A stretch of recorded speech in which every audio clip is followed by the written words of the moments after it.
Hello dear students, thank you so much for coming back to learn with me. आज की ये video बहुत important होने वाली है आपके एग्जाम पॉइंट ऑफ व्यू से।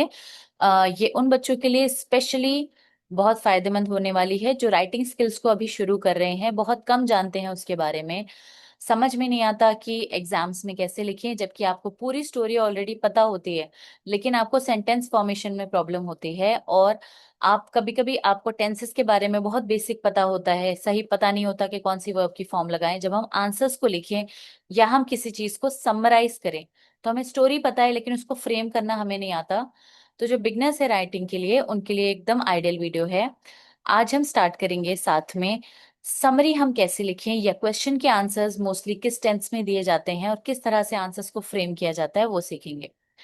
जैसे कि मैंने पहले भी बताया, ये बिल्कुल बिगनर्स के लिए है। मैं आपको एडवांस लेवल धीरे धीरे और वीडियोस में कराऊंगी। आज की इस वीडियो में हम शुरुआत कर रहे हैं सीखना के एक्चुअली लिखा कैसे जाता है। राइट। तो आ, हम साथ में मिलकर ये प्रोसेस अभी के लिए शुरू करते हैं। तो as you can see the title is writing summary for beginners. अच्छा, जिनको अभी सीखने की जरूरत है कि समरी क्या होती है। समरी वो होती है जब हम किसी आइडिया को छोटा करके बताते हैं। जैसे कि आपकी बुक में हम ग्रेड 8 की बात करें, मान लीजिए कितनी बड़ी बड़ी स्टोरीज हैं, या ग्रेड 6 की भी बात करें, जो भी सेकेंडरी लेवल की हम बात करें, कितनी बड़ी बड़ी स्टोरीज हैं। जब हम उन्हें रिटेल करें, किसी और को वो स्टोरी सुनाएंगे, तो क्या हम हर वही लाइन दोहरा देंगे जो स्टोरी में लिखी हुई थी हमारी टेक्स्ट बुक में? इट्स नॉट पॉसिबल, क्योंकि हमें वो सब याद नहीं होगा। But we will definitely remember.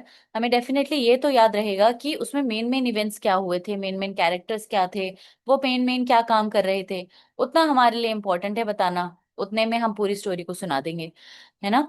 तो कई बार जो समरी के पॉइंट्स होते हैं, जब हमें आंसर में भी मान लीजिए बहुत ज्यादा कुछ नहीं आ रहा होता, समरी के पॉइंट्स हमारी बहुत हेल्प करते हैं। जब हम दोबारा सोचते हैं उस स्टोरी के बारे में और उससे रेलेवेंट अगर हम कुछ ना कुछ भी अपने आंसर में लिख देते हैं, तो एग्जामिनर जो होते हैं वो उसको कंसीडर करते हैं। अगर हमें बहुत अच्छे से आंसर याद है तो फिर बहुत ही अच्छी बात है। लेकिन जिन बच्चों को एक्चुअली आंसर लिखने में प्रॉब्लम होती है, दिक्कत होती है, अभी इंग्लिश में इनिशियल लेवल पे है, डेफिनेटली वो आगे चल के बहुत अच्छे आंसर्स लिखेंगे, लेकिन अभी बिगनर लेवल पे हैं, अभी सीख रहे हैं, वो अपनी शुरुआत कैसे करें वो आज हम इस वीडियो में सीखेंगे।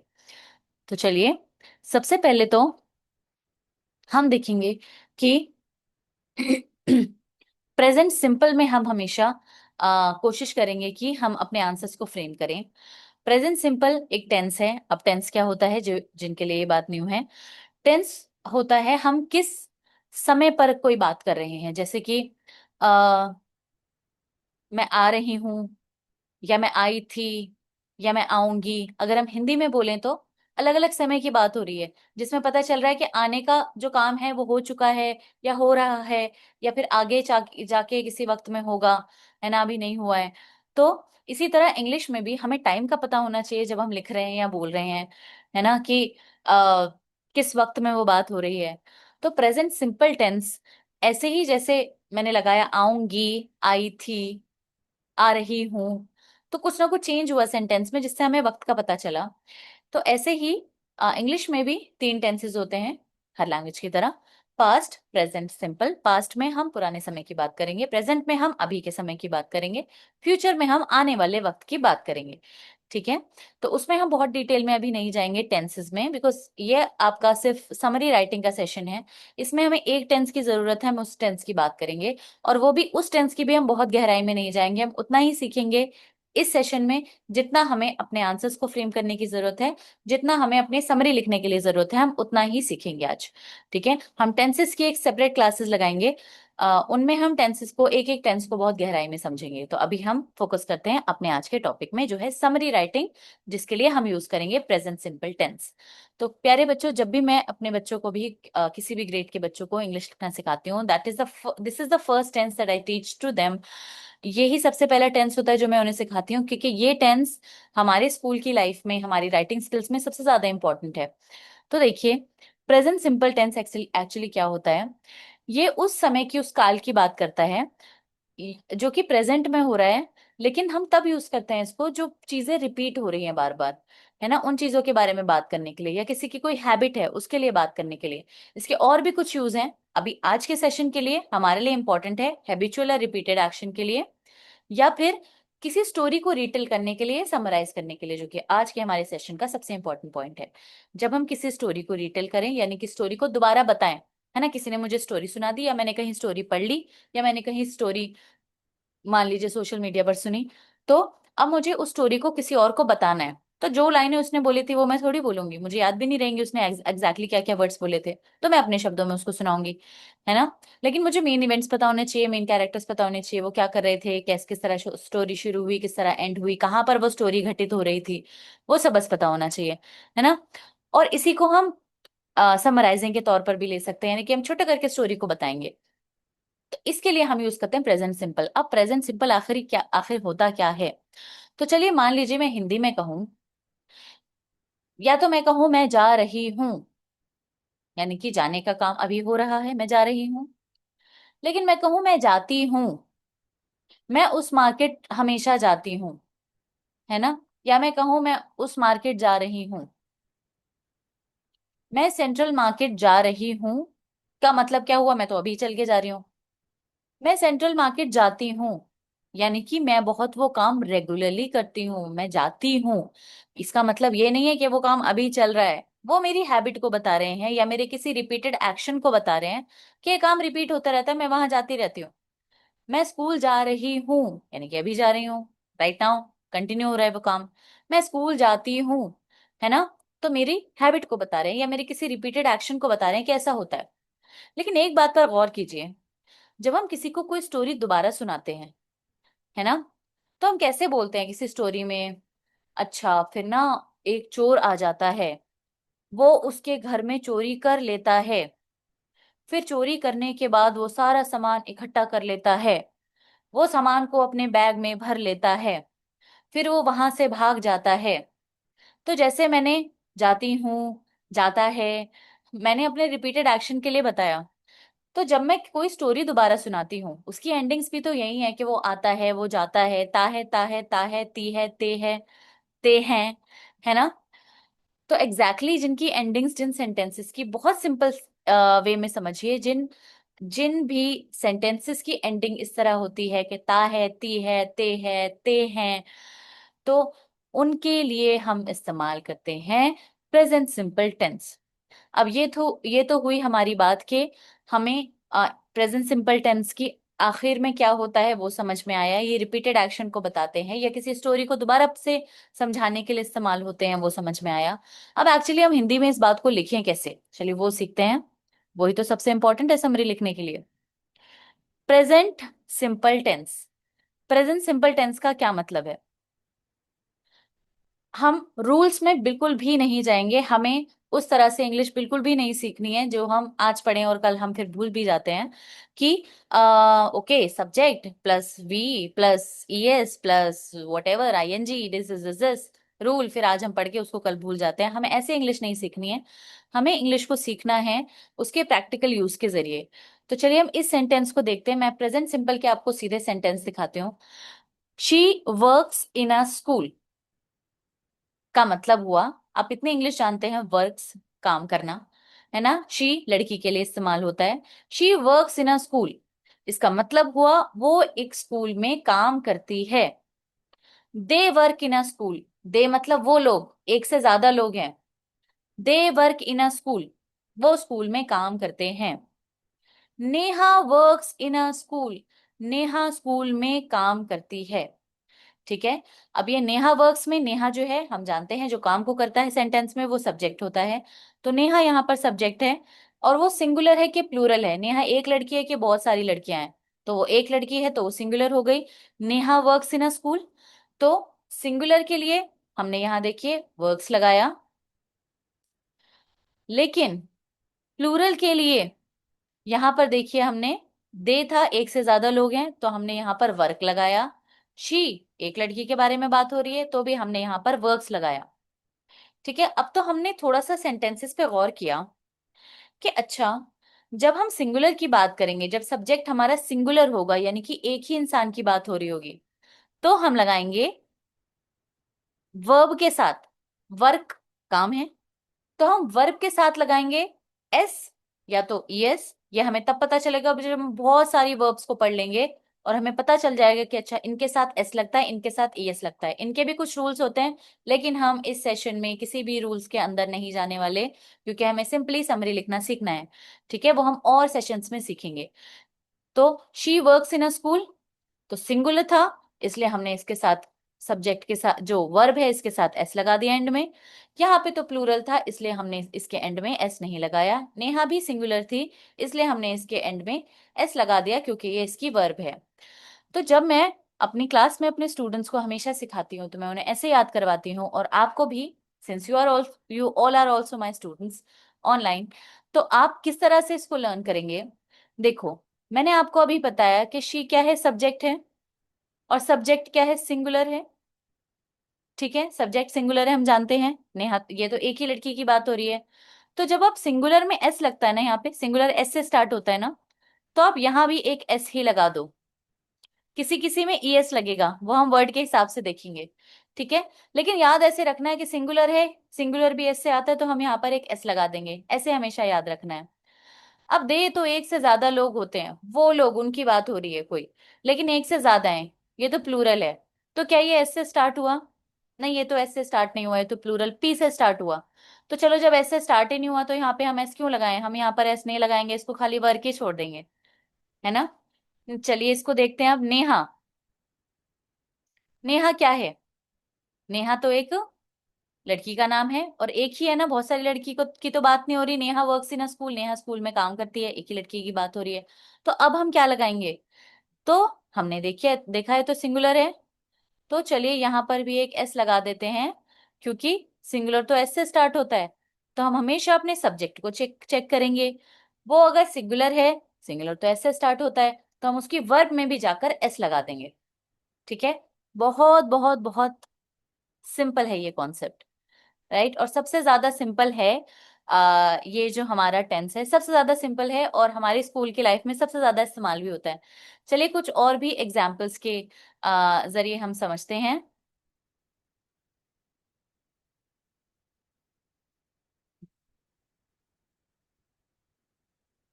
Yes, okay. Present simple tense के और कुछ एग्जाम्पल्स हैं। शी लाइक्स एप्पल्स, लाइक हम सबको पता है ना, I like it, I like it, she likes it. She likes apples, उसको एप्पल्स पसंद है। वी प्ले फुटबॉल, हम फुटबॉल खेलते हैं। या आप इसको ऐसे बोल सकते हैं कि वो एप्पल्स को पसंद करती है, क्योंकि हम ताहे तीहे में समझना चाहते हैं।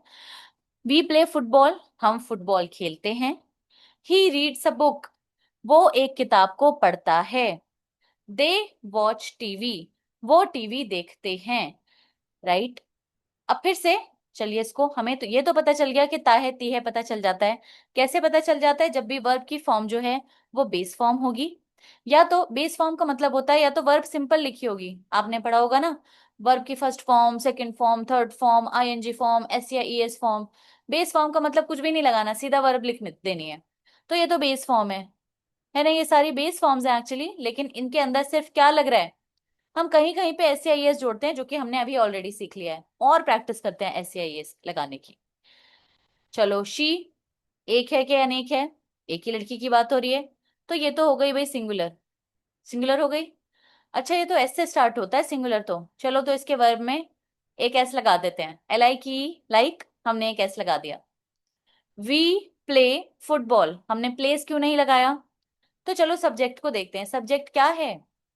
सब्जेक्ट तो वी है, यानी कि हम, एक से ज्यादा, oh my god this is plural.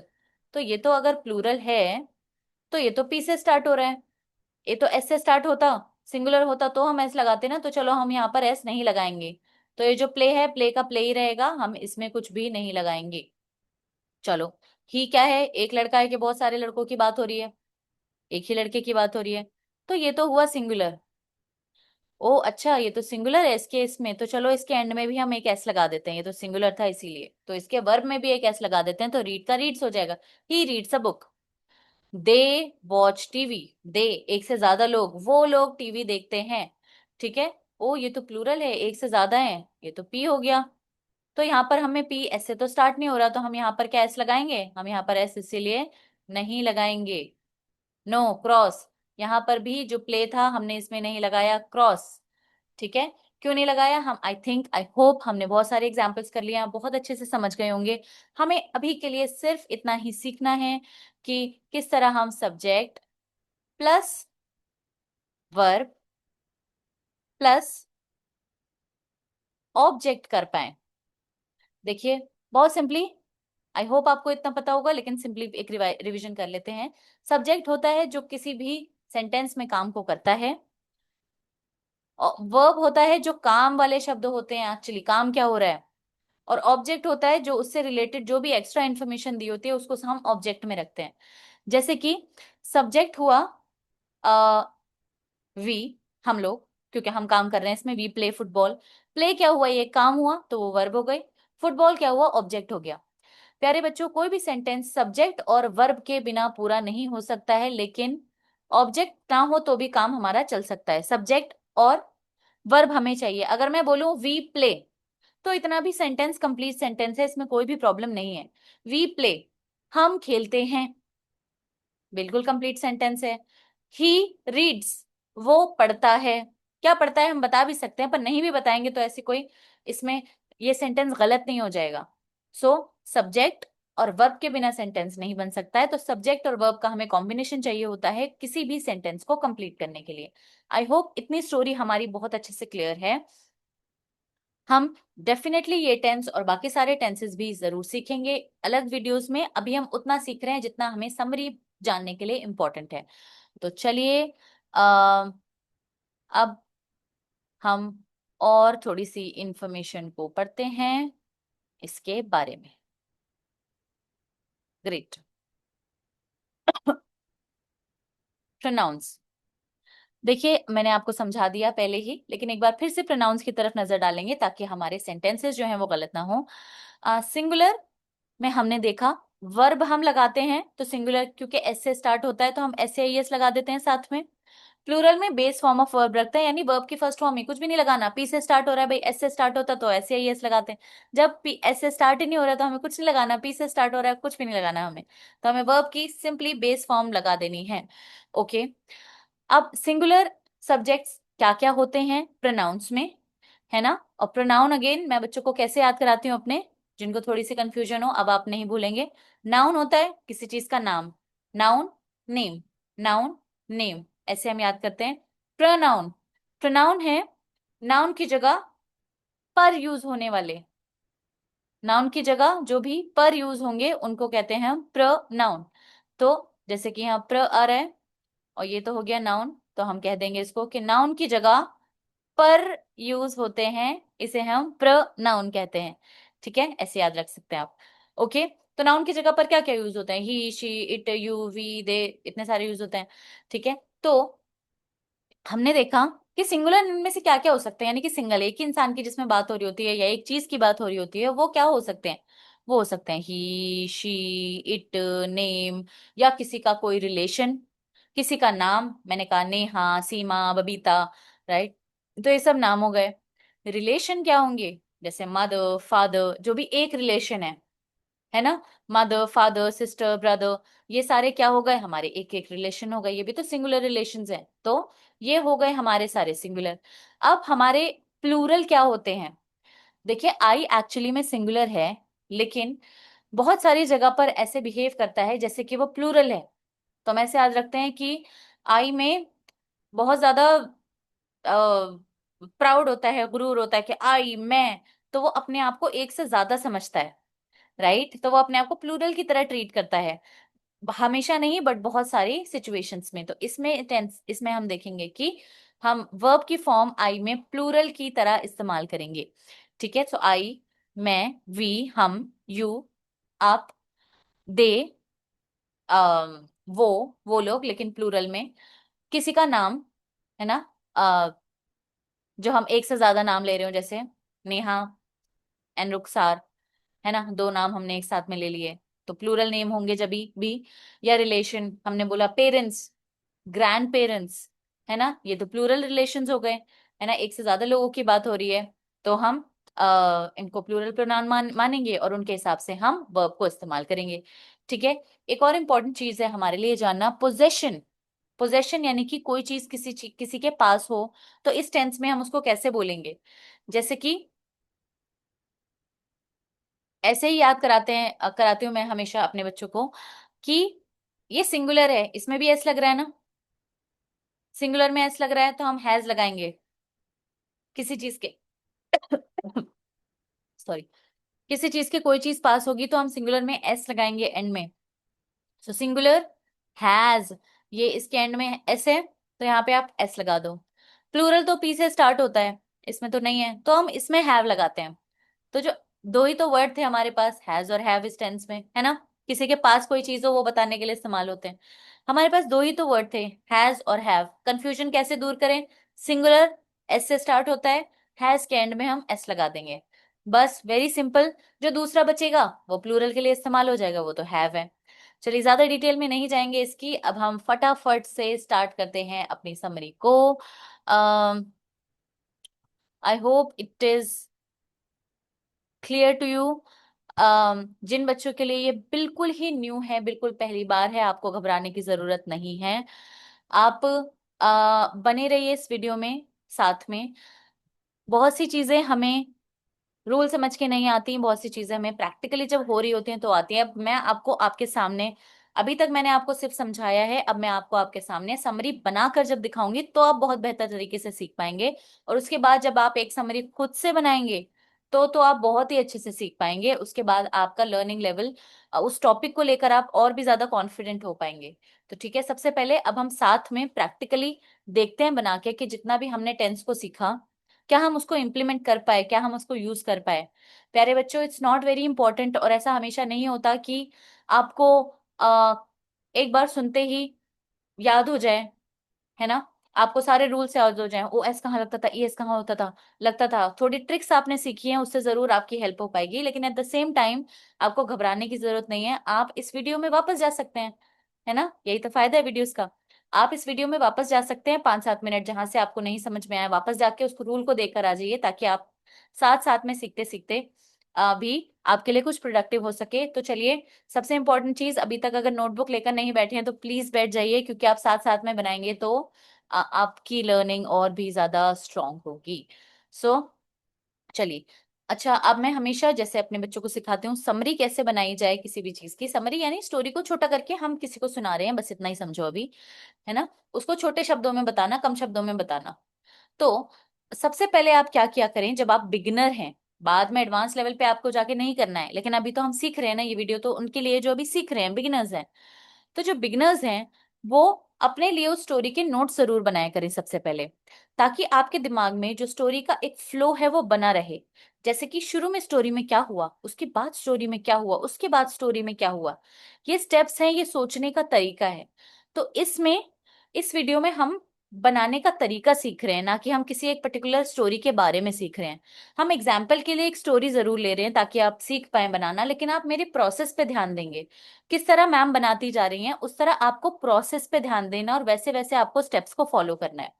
तो चलिए, मैं जो स्टोरी लेने वाली हूँ आज, मैं इसीलिए ये स्टोरी ले रही हूँ क्योंकि ये बहुत कॉमन स्टोरी है और सारी क्लासेस के बच्चे इसको जानते होंगे, और ये अब हम बचपन में ही पढ़ लेते हैं, लेकिन ये आगे जाके भी हमारा पीछा नहीं छोड़ती है, किसी किसी ना किसी तौर तरीके से ये हमारे सामने आती रहती है। तो हमने इसको ग्रेड 8 में अपनी एनसीईआरटी बुक में एक पोएम के फॉर्म में भी देखा है, the ant in the cricket की एक पोएम में। और बचपन में तो सभी ने ये स्टोरी बहुत बार सुनी है। तो चलिए एक बार हम इसके इवेंट्स को रिवाइज करेंगे। तो मैं बहुत जल्दी जल्दी आपको 1 मिनट के अंदर सारे इवेंट्स बताती हूँ कि सबसे पहले इसमें क्या होता है, बहुत डिटेल में नहीं जाएंगे। सबसे पहले इसमें क्या होता है, दो कैरेक्टर्स हैं, एक एंट है, एक ग्रास हॉपर है। एंट होती है क्या, एक चींटी जो आप देख सकते हैं स्क्रीन पर, और दूसरा क्या है, ग्रास हॉपर जो कि है एक टिड्डा। तो चींटी और टिड्डे की कहानी है। चींटी जो है बहुत मेहनती होती है। समर का सीजन चल रहा है, समर मतलब गर्मियों का सीजन चल रहा है, गर्मियों में वो सामान इकट्ठा करती रहती है अपने खाने के लिए, क्योंकि उसको पता होता है सर्दियों में बर्फ गिर जाएगी और कुछ भी खाने के लिए नहीं मिलेगा, खाने उगेगा ही नहीं, है ना, और कुछ भी नहीं मिलेगा, बाहर सारी बर्फ बर्फ पड़ी होगी, तो वो गर्मियों में ही इकट्ठा करते करते अपने गोदाम को भरती रहती है, जो मैं पूरी सर्दियों में आराम से बैठ के खा लूं। और टिड्डा क्या सोचता है, आराम से बहुत मजा आ रहा है, अच्छी उजली धूप खिली है ना, तो वो बैठ के ना गाना गाता रहता है, डांस करता रहता है, इंस्ट्रूमेंट्स बजाता रहता है, और वो ना चींटी पे हंसता रहता है कि ये क्या फालतू के काम कर रही है, इतना अच्छा मौसम है, ये नहीं गाए नाचे मजे करे। ऐसा नहीं कि गाना नाचना गलत है, लेकिन at the same time you should always know what is important. आपको साथ में ये जरूर पता होना चाहिए कि अभी के लिए क्या चीज इंपॉर्टेंट है। ठीक है, तो अभी के लिए क्या इंपॉर्टेंट था, खाना जमा करना, क्योंकि सर्दियों में नहीं मिलेगा। पर वो नहीं करता, पूरी गर्मियां ऐसी बिता देता है, और फिर सर्दियों में उसके पास खाने को नहीं होता। फिर वो भूखा जब मर रहा होता है तो वो जाता है चींटी के पास, चींटी से खाना मांगता है, चींटी उसको मना कर देती है कि हमने ये खाना एक्चुअली अपने लिए जमा किया है, तो उसको मना करना पड़ता है। तो यहाँ पर ये स्टोरी खत्म होती है, और हमें पता चलता है कि हार्ड वर्क हमें सही टाइम पे करना कितना जरूरी है। तो इतनी सी ये स्टोरी है। चलिए अब हम देखते हैं कि इसके हम नोट्स कैसे बनाएं, है ना। मेरे साथ साथ में I'm सेइंग इट अगेन, मेरे साथ साथ में प्लीज सिर्फ प्रोसेस पे ध्यान दीजिए आप। तो नोट्स से मेरा ये मतलब है कि हम ना जो भी हमारे दिमाग में स्टोरी को बिल्कुल लाइन से देखते हुए आता जाए, हम उसको लिखते जाएं। तो चलिए सबसे पहले स्टोरी में क्या हुआ था, शुरू से आएंगे बिल्कुल, है ना। शुरू से आएंगे, ओके। तो शुरू में हमें लिखना चाहिए कि स्टोरी किसके बारे में है। तो हम बहुत ही सिंपल सेंटेंसेस में सीख रहे हैं, हम आगे एडवांस लेवल सीखेंगे, अभी बिल्कुल सिंपल। तो हम शुरू करेंगे यहाँ पर। सबसे पहले कैरेक्टर्स के नाम लिख लो। एंट, ग्रास हॉपर। ठीक है, कैरेक्टर्स के नाम लिख लिए। इसमें कौन कौन है, एंट है और ग्रास हॉपर है। चलो मैंने नोट्स में ये बात लिख दी।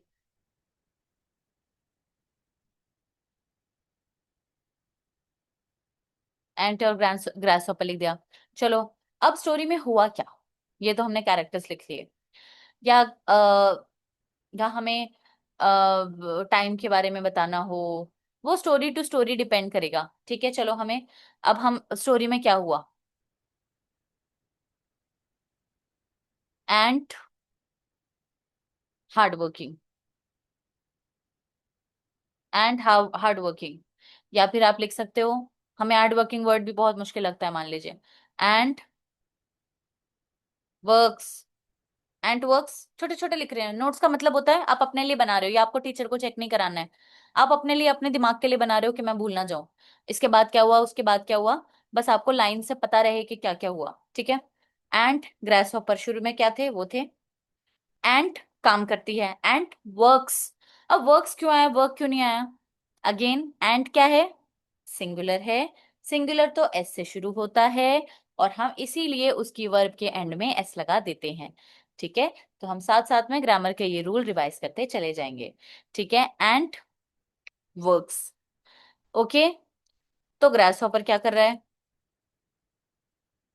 ग्रास हॉपर सिंग आएगा या सिंग्स आएगा, सोचिए।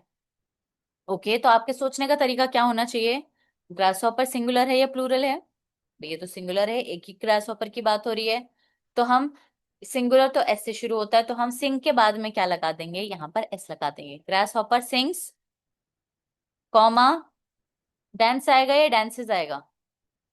बिल्कुल सही, डांसेस आएगा, क्योंकि ग्रास हॉपर जो सब्जेक्ट है वो तो सिंगुलर है ना। And works, grass hopper sings, dances. चलो नेक्स्ट, ग्रास हॉपर डांस करता है, ग्रास हॉपर सिंग करता है। और उसके बाद क्या हुआ, ग्रास हॉपर उसके ऊपर हंसता भी है, उसका मजाक उड़ाता है। ग्रास हॉपर लाफ्स, इतना ही लिखो, छोटा छोटा आपके लिए बस ये, ग्रास हॉपर लाफ्स। ठीक है।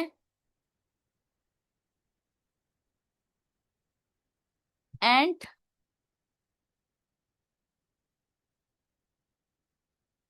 हम एंट वर्क्स के साथ ये भी लिख सकते हैं, या फिर हम से जो हमने एंट और ग्रास हॉपर के साथ हमने सीजन भी लिख सकते हैं, हम कि कौन सा सीजन है।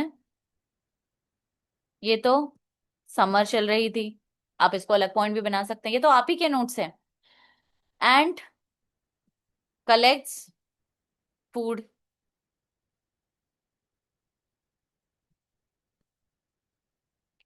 ठीक है, अब नेक्स्ट पॉइंट क्या होगा, विंटर आ जाती है, विंटर का सीजन आ जाता है। विंटर कम होगा या कम्स होगा, आने को कम कहते हैं, ये हमें बेसिक पता है। कम होगा या कम्स होगा, विंटर कम्स। आई होप ये आपको आ रहा होगा खुद से करना। अब विंटर एक ही सीजन की बात है, एक सीजन यानी सिंगुलर, सिंगुलर यानी हम उसके बाद एस लगा दें। विंटर कम्स,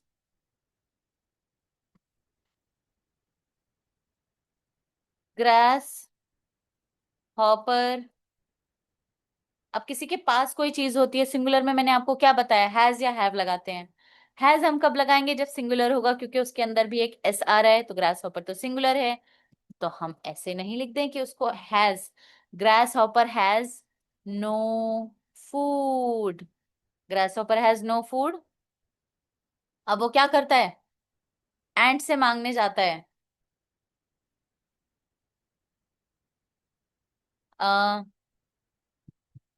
गोज टू एंट, इतना ही लिखो, पूरा पूरा नहीं लिखना हो कि उसके घर में जाता है ये वो, हमें ये सिर्फ हमारे नोट्स हैं।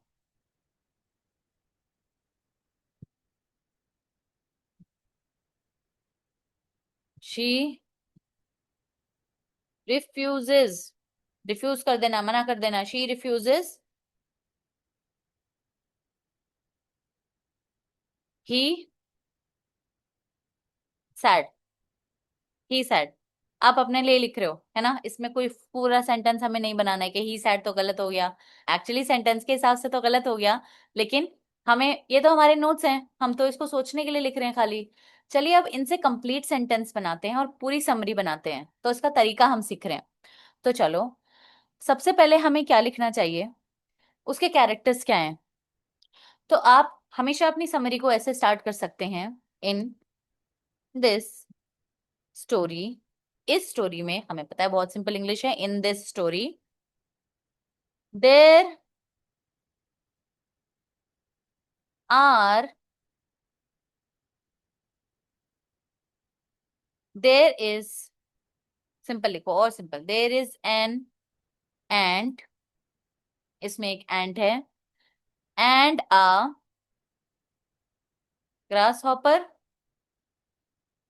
देर is an ant and a grasshopper. हम इसको और भी अच्छा सेंटेंस बना सकते हैं, लेकिन अभी हम नहीं बनाएंगे, हम इसे बहुत सिंपल रखना चाहते हैं, जिससे कि जो बच्चों के लिए बिल्कुल ही बिगनिंग है, ये सिर्फ उनके लिए है। अगर आपकी इंग्लिश इससे अच्छी है, वेल एंड गुड, आप ट्राई कीजिए डिफिकल्ट सेंटेंसेस बनाने का, बहुत सारे एडजेक्टिव्स को यूज करने का, बहुत सारे एडवर्ब्स को यूज करने का, और अच्छी विकैबलरी को डालने का। और आपको ज्यादा टेंसेस आने आते हैं तो उनको भी अगर आप मिक्स करना चाहते हैं तो आप मिक्स कर सकते हैं डिफरेंस उस पे, लेकिन अभी के लिए ये उनके लिए है जिनको डेफिनेटली ज्यादा हेल्प की जरूरत है, जो अभी बिगनर्स हैं। तो प्लीज इसमें कोई घबराने शर्माने की बात नहीं है, वी ऑल लर्न, हम कहीं ना कहीं से सीखते हैं, तो अभी हम सिर्फ स्टार्ट कर रहे हैं। In this story there is an ant and a grass hopper, story में क्या है, एक एंट है, एक ग्रास हॉपर है। सबसे पहले तो हमने कैरेक्टर्स के बारे में लिख दिया। तो हम एक्चुअली क्या कर रहे हैं, जो हमने एक एक पॉइंट लिखा है ना, हम उस एक एक पॉइंट का अब सेंटेंस में बदल रहे हैं, है ना। और हमने पॉइंट्स इसलिए बना लिए कि हम भूले भी नहीं, और पॉइंट्स इसलिए भी बना लिए कि हमें पता रहे कि कौन कौन से वर्ड्स यूज करने हैं, कहाँ पे कैरेक्टर का नाम यूज करना है, कहाँ पे वहीं पे हमें पता चल गया कि वर्ब के साथ एस लगाएं या ना, या फिर नहीं लगाएं, है ना। और कोई हम इवेंट ऊपर तो नहीं कर देंगे, कोई नीचे तो नहीं कर देंगे, स्टोरी में जो पहले हुआ पहले रहे, जो बाद में हुआ बाद में रहे, है ना। अगर हम विंटर तो नहीं पहले लिख देंगे, समर का सीजन था ना भाई पहले, तो सब जब कलेक्शन हुई थी, तो हम सारी चीजों को लाइन से लिखें, इसीलिए जरूरी है कि हम सबसे पहले नोट्स बना लें अगर हम बिगनर हैं तो। चलिए, एंट हो गया, ग्रास हॉपर हो गया, in the story there is an ant and a grasshopper. आप हमेशा अपनी स्टोरी को, मोस्ट केसेस जब आप बिगनर हैं तो ऐसे स्टार्ट कर सकते हैं, there is an ant and a grasshopper. Summer, हम समर के बारे में कुछ लिखना चाहते हैं, तो आप सिंपली ऐसे लिख दो, ये समर सीजन है ना, दिस इज समर सीजन। अच्छा भी बनाएंगे, बाद में सीखेंगे, अभी बिल्कुल सिंपल रखते हैं, the season is summer, the season is summer, simple. चलिए, इतना लिख लिया। एंट वर्क्स लिखना चाहते हैं अब हम, कि इस सीजन में एंट एंट जो है वो काम कर रही है। The ant, the ant works, the ant works, इतना ही लिखो।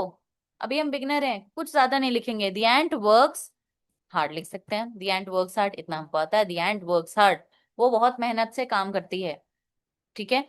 और आप ये नोटिस करेंगे कि करता है, ती है, यही चीजें आती रहेंगी अभी, क्योंकि ये टेंस जो है ताहे तीहे के लिए है, ताहे ती है, ते हैं, इन सब के लिए है, जो रिपीटेड एक्शन होते हैं, और हम स्टोरी को रिटेल भी इसी में ही करते हैं।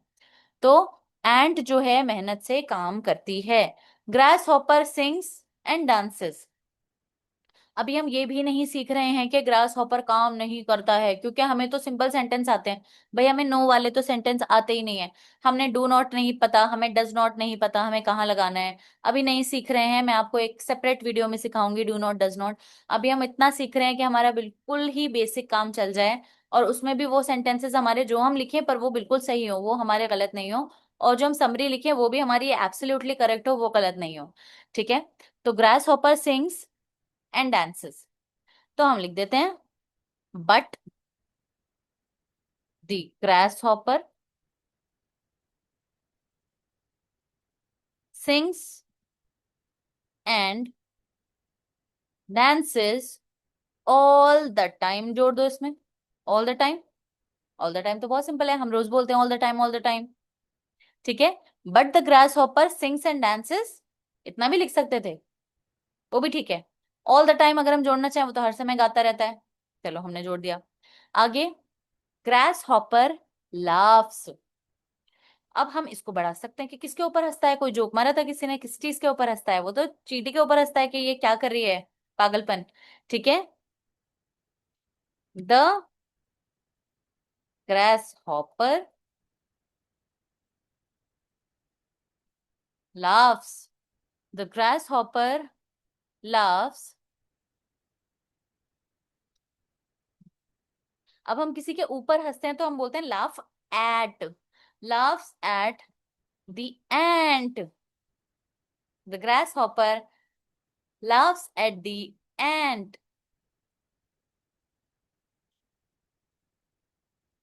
वो उसको, अगर मैं ये भी कहना चाहूँ, वो उसको बोलता है वो उसको बेवकूफ बोलता है, तो कैसे बोल सकते हैं? He calls her stupid. Stupid हमें पता है एक दूसरे को कितना स्टूपिड बोलते हैं हम इसलिए इसमें कुछ भी ऐसे वर्ड इस्तेमाल नहीं कर रहे हैं जो आपके लिए मुश्किल है। ही कॉल्स हर स्टूपिड, क्योंकि वो मेहनत कर रही है, वो कहते क्या मजे नहीं कर रही है, स्टूपिड है तो। एंड कलेक्ट्स फूड, है ना, द एंड कलेक्ट्स, इकट्ठा करना, कलेक्ट्स फूड। अब हम आगे भी लिख सकते हैं फॉर विंटर सीजन। अगर हमें ये भी लिखना नहीं आता है तो हम द एंड कलेक्ट्स फूड भी लिख सकते हैं, यहां तक लिख सकते हैं। और सेंटेंस को बढ़ाने के लिए और अच्छा बनाने के लिए और समझाने के लिए हमने लिख दिया कि ends collect food for winter season. अब हम विंटर कम्स हो गया ना, विंटर आ गया। द विंटर सीजन कम्स, इतना ही लिखो, पढ़ाने नहीं है। द विंटर सीजन कम्स,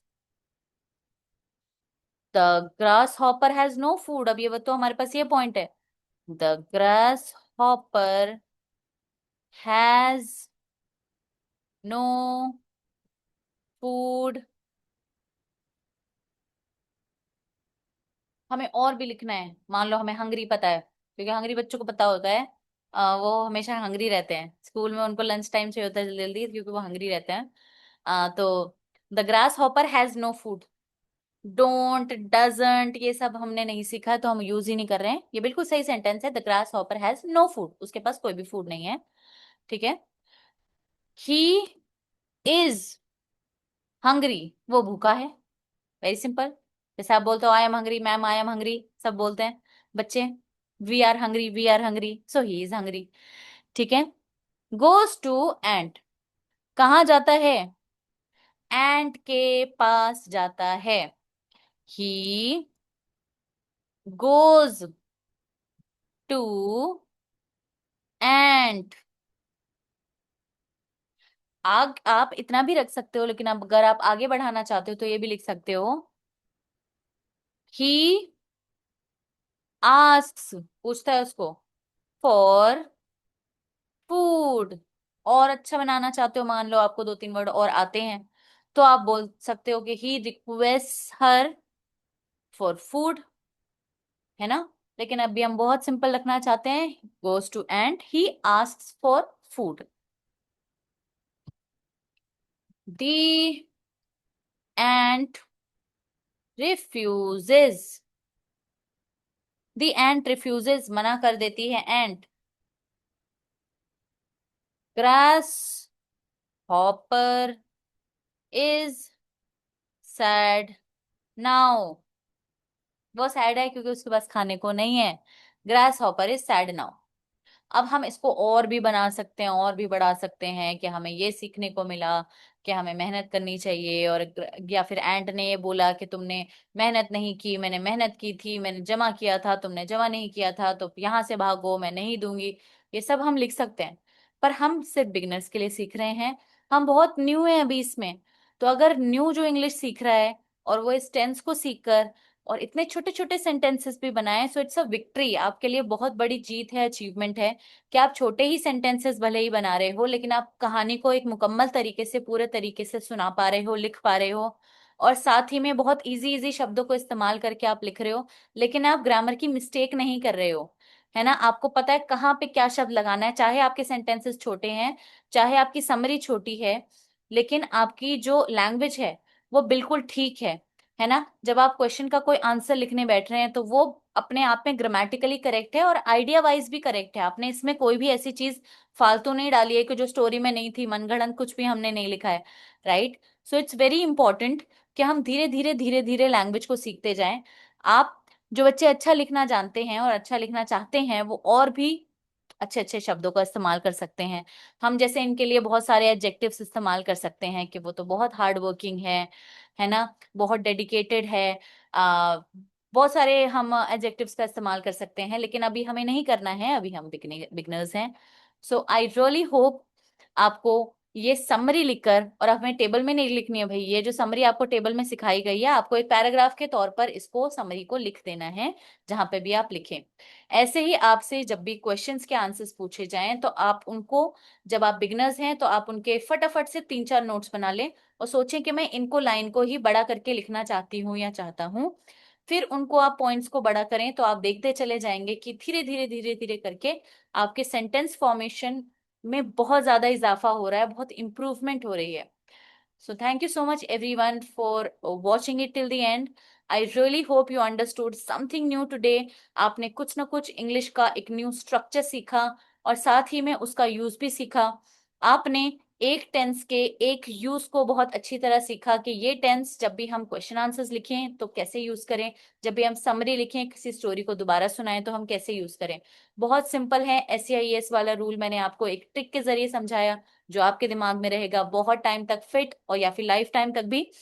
आ, सबसे अच्छा तरीका ये होगा, जो बच्चे ये देख रहे हैं, ये ट्रिक्स आप अपने और भी दोस्तों को बताएं, जिससे आपके, जब हम किसी को कोई चीज सिखाते हैं तो चीजें और भी दिमाग में हमारे परमानेंट हो जाती हैं। Thank you so much everyone again for watching it. आपको ये सेशन कैसा लगा, क्या आपने इसमें कुछ सीखा, ये हमें कमेंट सेक्शन में जरूर बताएं। साथ ही में कोई एक स्टोरी लीजिए अपनी बुक से और उसकी समरी बनाने की कोशिश कीजिए। अगर बुक की स्टोरीज आपके लिए डिफिकल्ट हैं तो आप बच्चों वाली स्टोरी ले सकते हैं, जो कि प्राइमरी ईयर्स में बच्चों को सुनाई और सिखाई जाती हैं। जैसे कि मैंने भी एक बहुत इजी स्टोरी ली जो सभी को पता हो और बहुत इजी हो।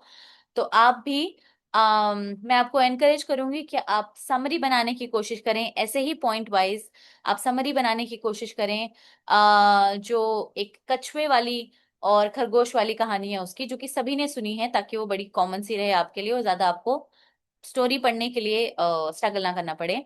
आई बिकॉज आई अंडरस्टैंड कि आपकी जो जो बुक की स्टोरीज हैं, अभी आप अगर बिगिनर हैं तो आपके लिए उसकी समरी डिफिकल्ट हो सकती है। So dear learners, thank you so much for watching till the end. अगर आपको वीडियो अच्छी लगी, और मैं आगे और भी ग्रामर के टॉपिक्स कराऊंगी जिसमें राइटिंग स्किल्स पे डेफिनेटली ज्यादा फोकस किया जाएगा, क्योंकि आपके एग्जाम्स भी आ रहे हैं। और तो आपको ऐसी इजी टिप्स एंड ट्रिक्स बताई जाएंगी जिससे आप लिखना सीख सकते हैं। तो अगर आपने चैनल को सब्सक्राइब नहीं किया है तो सब्सक्राइब कर लीजिए, बेल आइकन को प्रेस कर लीजिए ताकि लर्निंग वीडियोस आपके पास पहुंच जाएं। अगर आपको वो टॉपिक रेलेवेंट लगे तो आप डेफिनेटली उनको देखें। आप जब कमेंट करते हैं और बताते हैं तो डेफिनेटली बहुत एनकरेजमेंट मिलता है। प्लीज लाइक भी कर दीजिएगा अगर आपको वीडियो अच्छी लगी, आपने कुछ नया सीखा होगा तो। Thank you so much everyone, I will see you in the next one. Till then please take care and keep learning.